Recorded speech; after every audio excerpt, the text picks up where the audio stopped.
একটা কথা তোমাকে জিজ্ঞেস করছি, একজন মানুষ বিয়ে করলে কি হারায় আর তার কি লাভ হয়? এই কথাটা কেন এতদিন পরে তোমার মনে আসছে কেন? এতদিন পরে এটা জিজ্ঞেস করছো? তাহলে শোনো, একটা পুরুষ বিয়ের পর তার একাকিত্ব হারায়, ছোট ছোট সিদ্ধান্ত নেবার স্বাধীনতা আর চিন্তা না করে কাজ করার ক্ষমতা হারায়, বুঝলে? বিনিময়ে সে তার জীবনে একজন সঙ্গী পায়, তার সন্তানের মা পায় এবং এমন একটি ঘর পায় যা তাকে স্থিরতা দেয়, বুঝেছো? এইটাই পায়। ব্যাস এইটুকুই? সে সুখ পায় না? যদি বিয়ে মানে আমরা সুখ দুঃখ ভাগ করা নিয়ে বুঝি, তাহলেই আমরা সুখী হব, বুঝেছো? যদি এটাকে স্বাধীনতা নষ্ট হওয়া হিসেবে দেখি, তখন আমরা অসুখী হয়, বুঝেছো? সুখ দুঃখ সব মনেই আছে। আচ্ছা বলো তো, তুমি আমাকে বেশি ভালোবাসো না তোমার সন্তানদের ভালোবাসো? অবশ্যই বাচ্চাদের বেশি ভালোবাসি সন্তানদের। কেন? কারণ তারা আমার অংশ, আমার আত্মা, আমার রক্ত, তারা আমার নারীর সঙ্গে সম্পর্ক। আর আমি? তুমি তুমি আমার এই যাত্রার সঙ্গী।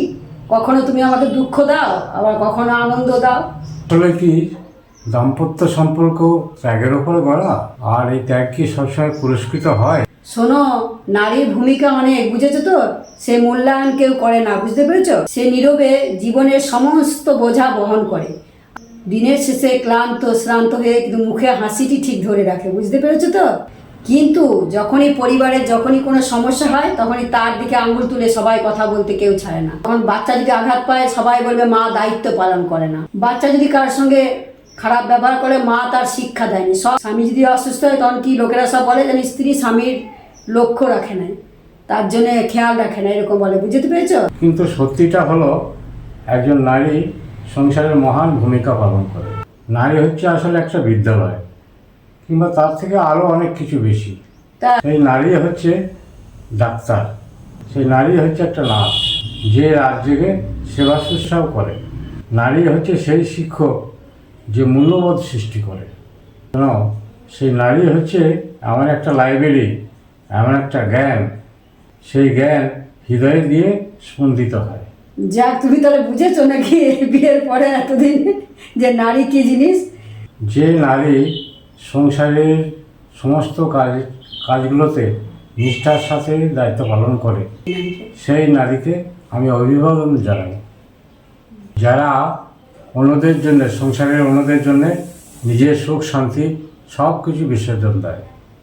সে একমাত্র নারীই পারে, বুঝেছো তো? অন্য কেউ নয়। সংসারে নারী হচ্ছে মূল ভূমিকা। নারী না থাকলে সব ফাঁকা। একটা নারী যদি একটা সংসার যদি না থাকে না, সেই সংসারটা অচল হয়ে যাবে। তাই নারী হচ্ছে শক্তি, একটা পুরুষের শক্তি হচ্ছে নারী। হ্যাঁ, তবে এটা ঠিক কথা, দুজনেই সমান। একটা পরিপূরক সংসার করতে গেলে স্বামী স্ত্রী উভয়কেই ছাড়া কোনোদিনই সম্ভব নয়। তবে নারীর ভূমিকা কিন্তু এখানে তোমাকে মানতেই হবে। হ্যাঁ নারী, তুমি ঠিকই বলেছ। তুমি প্রাণ খুলে হাসো আর নিজেকে নিয়ে গর্বিত হও। তুমি প্রজন্মের সৃষ্টিকারী, তুমি এই সংসারের প্রজন্ম সৃষ্টিকারী, ভালোবাসার উৎস, পৃথিবীর শক্তি আর ভালোবাসার উৎস। বাবা, বুঝতে পেরেছো তো? তা ভালো, যা বুঝেছো। তাহলে এই 45 বছর ধরে এটাই বুঝলে নাকি? তা নারীকে মানতেই হবে তো। বাস, এটাতেই খুশি। নারী এবং পুরুষ একে উভয়েই পরিপূরক, তাই দুজনকে নিয়েই এই সংসার গঠিত। এই সংসারের ভালোবাসাটা একমাত্র দুজনের ভালোবাসা, একে অপরের একে অপরের বোধ শক্তি, এটুকু থাকলে একটা সংসার সুন্দর হয়। কেউ কম নয়, কেউ ছোট নয়, কেউ বড় নয়, সবাই দুজনেই স্বামী স্ত্রী উভয়েই সমান হতে হবে। তবে নারীর ভূমিকা সবসময় নারীর ভূমিকা সবসময়তেই বেশি, এটা মানতেই হবে। রাগ, যে হয়তো পুরুষের রাগ হলো কি হলো সেটা ব্যাপার নয়, কিন্তু নারীর ভূমিকা, নারী শক্তি ছাড়া কোনো কিছুই সম্ভব না। একটা নারী সব পারে, শত যন্ত্রণা বুকে চাপা দিয়ে এই সংসারটাকে গড়ে তুলতে। তাই যেসব নারী সত্যি করে নিষ্ঠার সাথে সংসার পালন করছে, তাদেরকে আমাদের তরফ থেকে অভিবাদন জানাই।